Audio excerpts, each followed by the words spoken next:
અરે આ શું ખાઈ રહી છે એ તો હું તમને આગળ વિડીયોમાં કહું છું। આજે એક્ઝામ ના હોવાના કારણે સવારે આ છોડવાઓને હું પાણી પાડી લોકોને પહોંચીને જોયું તો આ કાકા તાર ખેંચી રહ્યા હતા અને સાથે સાથે આ કાકા એમની મદદ કરી રહ્યા હતા અને આ કાકા વાંદરાની જેમ ઉપર બેઠા હતા। આ બે કાકા પગાર ના વધવાના કારણે પાછા નિરાશ થઈને જવા માંડ્યા। લાઇટ ના હોવાના કારણે અમે બધા બહાર બાકડે બેઠા બેઠા ગપ્પા મારી રહ્યા હતા। ત્યાં વિમલ લવર પણ આવી ગયા। અમે તો વાતો કરતા હતા। પછી હું ઘરે નીકળી ગયો। ઘરે પહોંચી મેં આને બર્થડે વિશ કરી।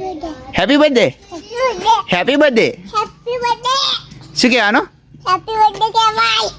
પછી હું તૈયાર થઈને લગ્નમાં જવા નીકળી ગયો। ત્યાં પહોંચીને મેં સીધું બાઇક પાર્ક કરીને અંદર તાર આવ્યા। ત્યાં પહોંચીને મેં સૌપ્રથમ ડીશ લઈ લીધી। મેં તો જમી લીધું પણ આ બિચારા રહી ગયા કેમ કે એમને ઉપવાસ હતો। રાતે અમે આ તનુની બર્થડે ઉજવી। બધાએ ખાતા પહેલાં આ છોકરાએ મારી કેક ખાઈ ગયો અને હા, આઈસ્ક્રીમ કેક હોવાના કારણે આ નાની છોકરીએ પણ કેક ખાધી। આ નાની છોકરી આજ વિચારી રહી હશે કેવા લોક છે યાર, ખાવા બી નહીં દેતા શાંતિ।